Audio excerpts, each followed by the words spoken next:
you were very honest about making your film. You chose some local actors, but then you realised you couldn't take them all.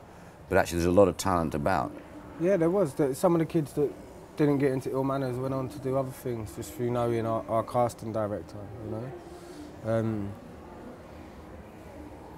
mean, going back to the school with the confidence issue, like I said, we got a lot of kids in there with like really low self-esteem, and I found myself asking over and over again, like, why do you believe you're not good enough? Who's told you this? Who's made you like think that you're not good enough to do this? And it's usually something really quite deep and something that stems from their childhood, something that they don't want to talk about. And I don't know, like I said in the TEDx lecture that if you're born into a family where you get given a good education, like you're lucky. Yeah, you're lucky, and that's all you are. You're not special, because the kids in the school I was at are just as capable as kids that have had a better education than them. The only difference is they don't believe it. Yeah.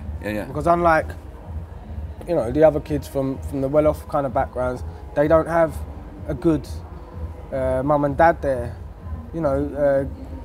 telling them they're beautiful, telling them they're bright, and just telling them that they're worth something. So if you tell someone they're not good enough, they'll act that way. And one of the other things we had with the kids is when we was coming in and trying to shower them with kind of compassion and like confidence, they're kind of looking at you like, why are you doing this? Yeah. And they don't trust it. It's so what do you say to them? It's not normal. What do they say? So what they try to do is they try to get you to act how everybody else acts towards them, by being belligerent and by being rude, and by trying to get under your skin. It's like the whole point is that people judge these kids every day, and if you find yourself judging them, then they've won.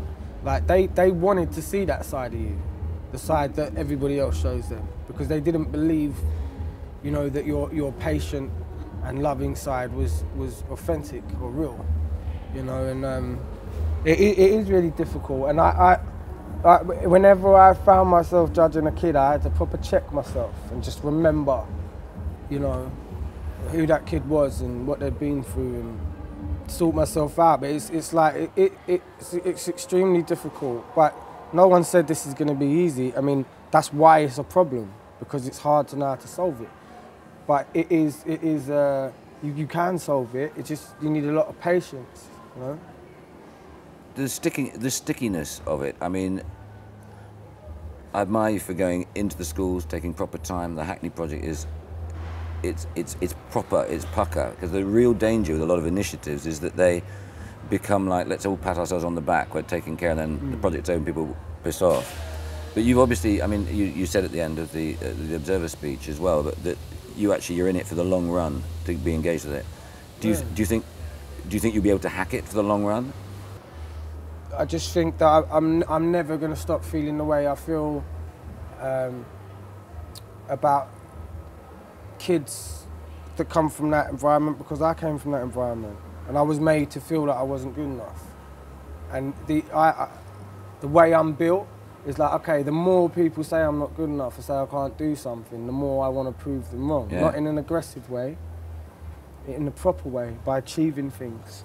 And it just, it kind of fuels my fire and makes me want to do more positive things, make films, make music, and achieve things in that way. Unfortunately, a lot of these other, a lot of other kids don't have that mechanism inside of them, and so they lash out by being aggressive. Like, oh, I'm a scumbag. Yeah, okay, cool, I'll be a scumbag then.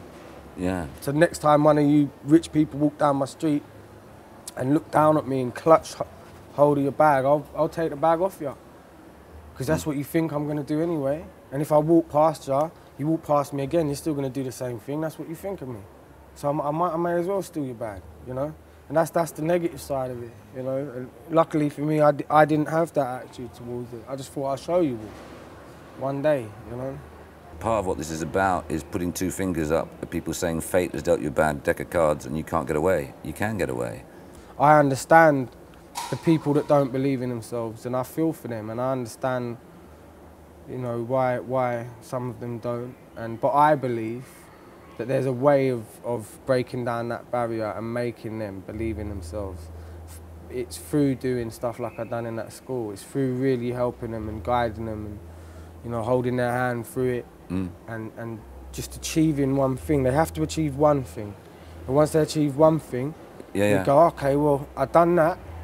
So now I've got to do this English exam, or I've got to do this math exam. Well, you know what, I've done that, so I can probably do that, you know, and it's just starting that Getting your first success. Yeah, it's kind of building blocks, and I believe then, only then, if you believe in yourself, yes, you can achieve anything you want, you can be anything you want.